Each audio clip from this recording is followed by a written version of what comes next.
I'm excited. We're going to have the Huskers breaking the huddle, getting down to the line of scrimmage, and then they're just going to pound the freaking rock or run a play action. Who knows what they're going to do? And plus, like Satterfield, he knows that.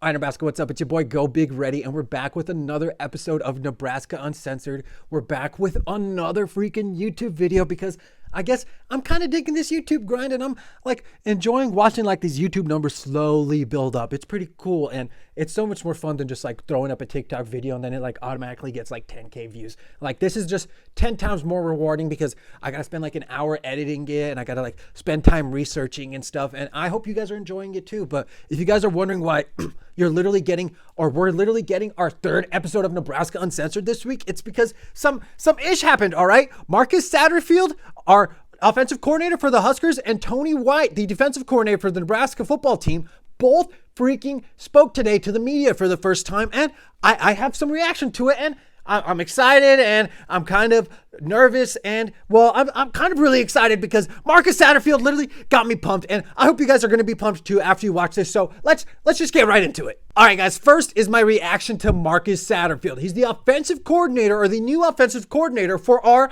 Nebraska Cornhuskers. He was recently the offensive coordinator at South Carolina, and we're not going to get into the fact that like a lot of South Carolina fans, whether it be on South Carolina Gamecock Twitter or the message boards for like South Carolina football, they were kind of happy that Marcus Satterfield isn't like an offensive coordinator at South Carolina anymore. Just kind of like how Carolina Panther fans are pretty happy that Matt Rule's not a football coach at or for the Panthers anymore. But we won't dive into that at all. But one thing that got me really excited today, there's two things from Marcus Satterfield that got me super excited today. And the very first one is that he's going to be using a fullback. Yes, a fullback for the University of Nebraska football team is actually going to be finally used again. There's nothing better than watching a fullback run the freaking ball, guys. If you go look at the 95 Huskers or the 90s Huskers or any Huskers from like 1970 to like, I don't fucking know when Bill Callahan fucking showed up and fucking fucked everything up, the Huskers used the fullback, and the fullback was just like, it was part of the Nebraska football team, and everyone knew the fullback's name. For like, you should still know the fullback's name even if you are a Husker fan because it's the fucking fullback, and we're Husker fans. But like, I'm pumped. Just sit here and listen to this because it just gets me so excited. Do you have any sense of what that means to Nebraska fans to hear you're going to use a fullback? Yeah, I've heard it. Yeah, and you know, it's interesting. I coached at the University of Tennessee at Chattanooga, and we opened up against Nebraska in 2011.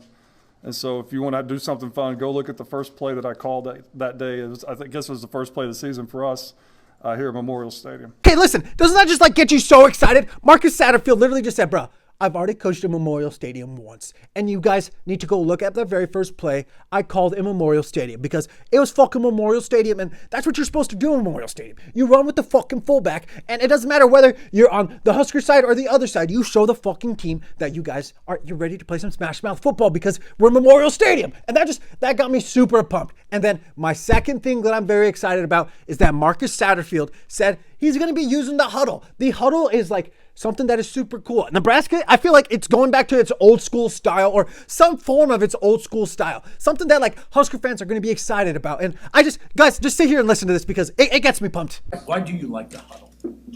Why do you like that? You don't really want to go down this path, I don't think, but I'm on a crusade about the huddle. Like the huddle is the heart and soul of football.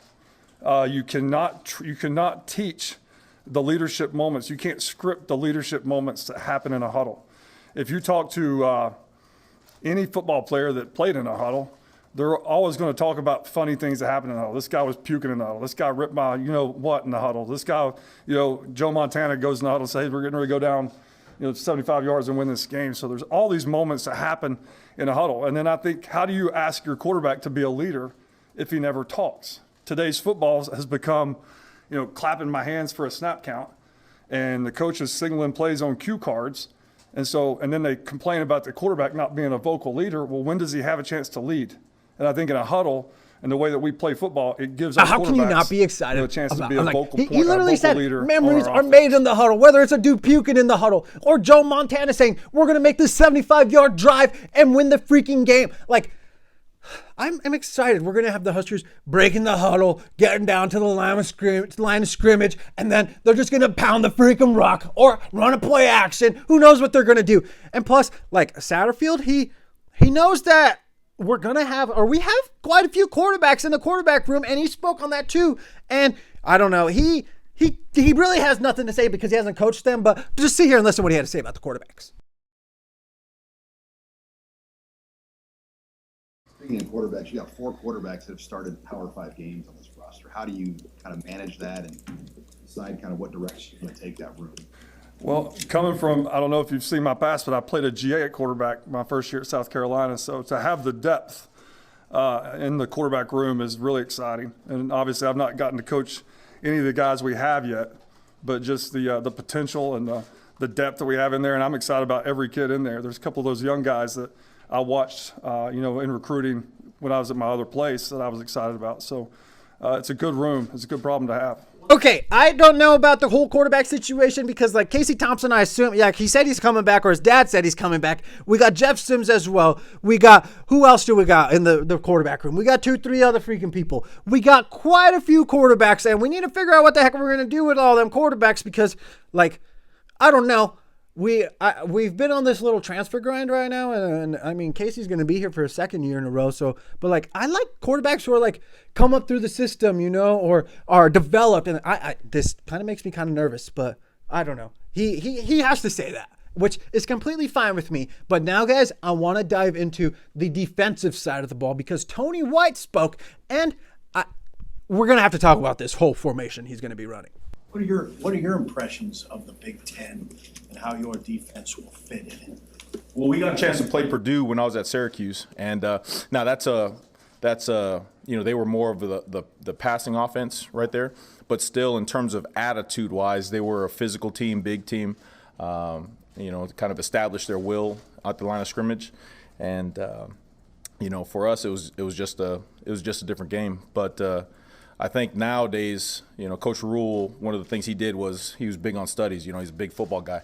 And one of the things he sent me was the personnel groupings and stuff in the Big Ten last year. And, it's surprising to see that 11 personnel was the top amongst, I think, everyone but one team. So you get that with, obviously, in the bowl games, you got a chance to see Syracuse against Minnesota. You saw Illinois versus Mississippi State. So really it's a deal that we're going to have to account for, and really our personnel comes into play. I got to be able to put our guys in the best position to make plays. All right, the 3-3-5 is what's going to be ran by the Nebraska Cornhuskers football team. The Blackshirts are going to be running the 3-3-5. That means 3 down linemen, and when you're playing in Big Ten football, that makes me kind of nervous when you got to be running the ball, or like, not you got to be running the ball. Everyone's got to be running the ball because that's just what the Big Ten is, especially the Big Ten West. I mean, the East, they kind of got Ohio State throwing the ball around, Purdue throwing the ball around, but Northwestern, Minnesota, Iowa, Wisconsin, all pound the rock, and that's who's been winning the West. Illinois even beats us, and they're pounding the rock too. So figuring out that whole story or side of the ball and how to stop the fucking ball from just getting ran all over the freaking Blackshirts is something that needs to be a priority. And yeah, I know he said it's all about personnel, and like the nickel is basically the same, or the 4-4-2-5 or whatever. Like, and really when you're studying football, the 3-3-5 is just personnel. I mean, personnel wise, you're lining up with 3 D linemen, 3 linebackers, and 5 DBs. But football wise, that's all that really nickel is. Nickel is 4-2-5. I mean, we go 3-3-5, but we line up in a ton of different fronts and all that kind of stuff. So really, it's just the 3-3-5 is more personnel based. Don't get me wrong, Tony White, he coached at UNM. He's a Lobo, and I love the Lobos because who doesn't love it? I got family that goes to the University of New Mexico, and that's just like super cool having that connection. But like, guys, this 3-3-5 makes me kind of nervous, and who knows? There's nothing more than I like to be when I am kind of pessimistic or nervous. There's nothing more I like to be than wrong. So I hope I'm completely wrong. And guys, I would love to know your reaction on what these offensive coordinator and defensive coordinators had to say for the University of Nebraska, Marcus Satterfield and Tony White. Remember those names because we're either going to be happy about them or we're going to be calling for their heads and making sure they're getting out of town ASAP. So let me know what you guys think in the comments. And don't forget to follow me on TikTok and on Instagram at GoBigReady, or follow the podcast on Instagram at Nebraska Uncensored. As always, GBR and Fook the Hawks.